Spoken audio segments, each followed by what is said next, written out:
프라다 재단의 회장이죠. 프라다랑 같이 공동 작업을 하게 됐는데, 제르마노 첼란투라는 그 당시 프라다 미술관 디렉터로 계셨는데, 당신의 그 비싼 디자인으로 이 뻥튀기를 포장할 수 있는 포장지를 디자인해 주세요 하고 제안을 했어요. 오케이. 근데 프라다라는 상호 없이 우리가 디자인을 보내겠다. 그것이 신문에 나오고 난 다음에 많은 분들이 왔는데, 현장에서 보니까 프라다 가방을 1,000원에 판매하는 게 아니라 봉투를 1,000원에.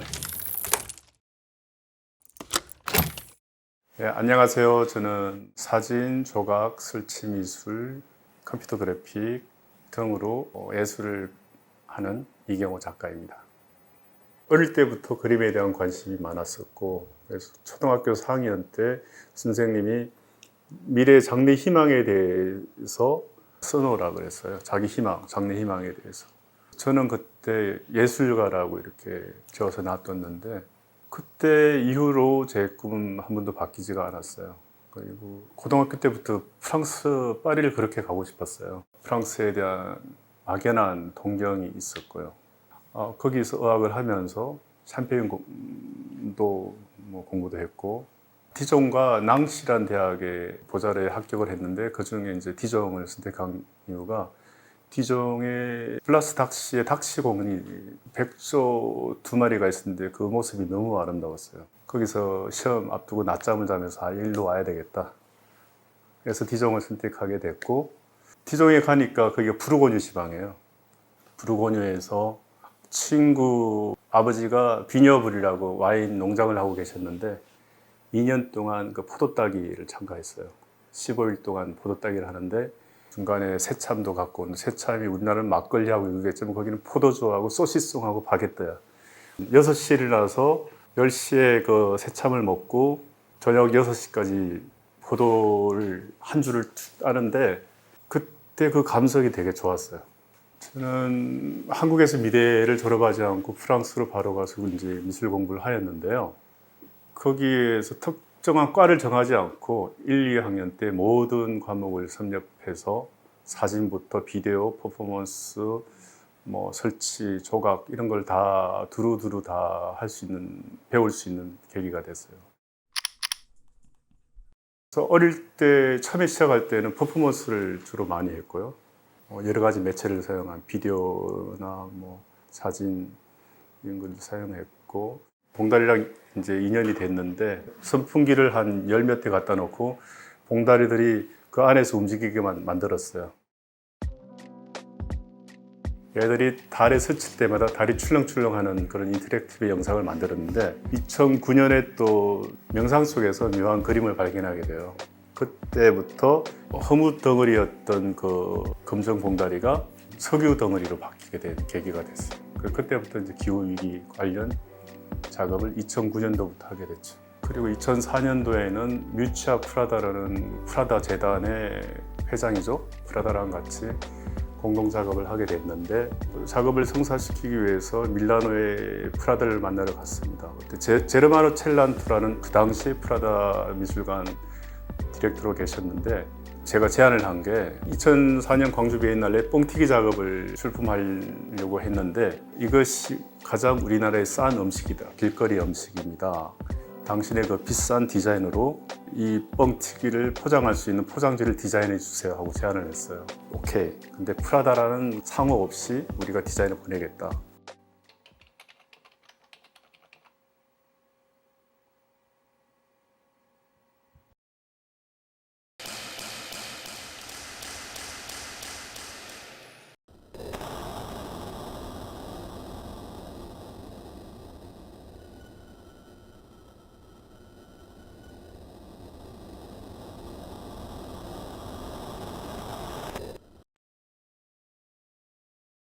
그 내용이 조선일보나 이렇게 각 신문 매체 20몇 개 신문 매체에 나오게 됐어요.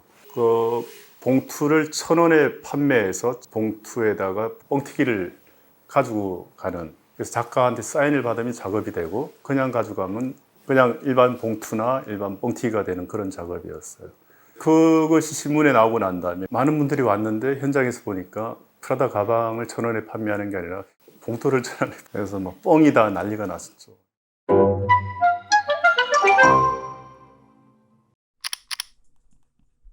네, 어스 스튜디오는 2020년에 결성이 됐는데요. 그 중심에 이창희 선생님이 있습니다. 이창희 선생님은 아비뇽에서 공부를 하셨고, 저는 디종에서 했는데, 이창희 선생님이 어느 날 이제 저를 찾아왔어요. 그래서 그때 인연이 돼서 서로 떨어져서 자기 작업을 하고 있다가 이창희 선생님은 2000년도에 한국 들어와가지고 모든 신기술, 컴퓨터 그래픽이나 이런 것들을 아주 완벽하게 프로페셔널하게 하고 있었어요. 저는 이제 여러 가지 매체를 만지고 있었지만 부족한 부분이 있었는데 이창희 선생님을 만나고 난 다음에 모든 테크니컬한 부분을 다 완벽하게 소화를 해주시고 계십니다.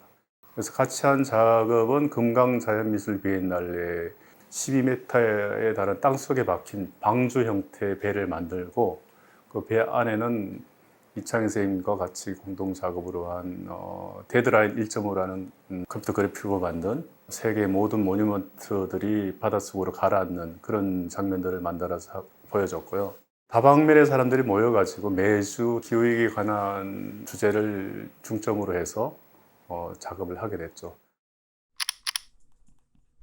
그림을 그리러 왔는데 뭔가 시원함을 못 느꼈어요. 그래서 도대체 나한테 맞는 게 무엇일까를 고민하고 있던 차에 그때 올랑 선생님을 만나게 됐고 퍼포먼스 수업이 있는 걸 알고 나 자신과 나의 생각을 표현하는데 퍼포먼스에 설치물을 곁들인 게 아주 저한테 통쾌함을 줬어요. 뭐 약간 살아있는 느낌. 퍼포먼스가 약간 내 옷에 딱 맞는 느낌이 들었었습니다. 스케치나 크로키는 저한테 아주 기본적인 예술함에 있어서 가장 베이스가 되는 예술 표현 방식인데요.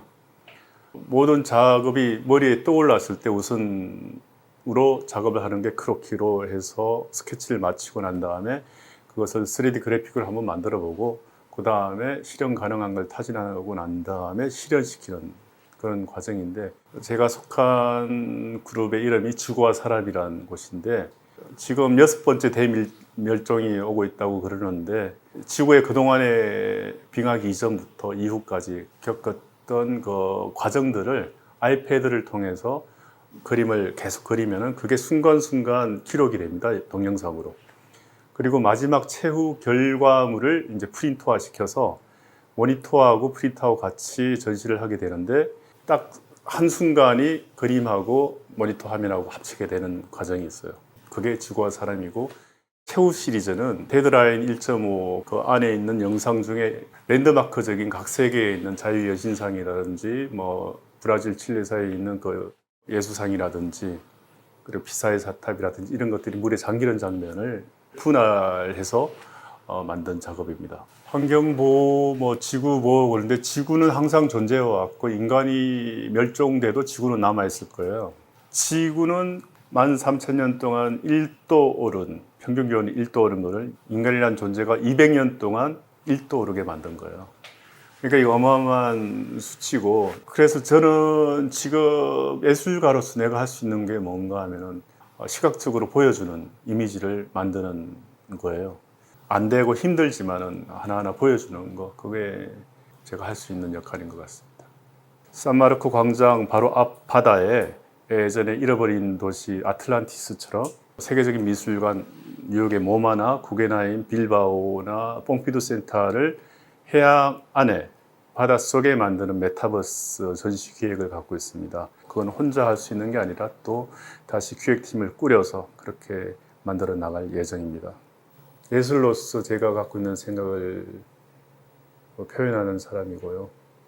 그 표현 도구로는 이 지구상의 모든 매체를 사용하고 싶습니다.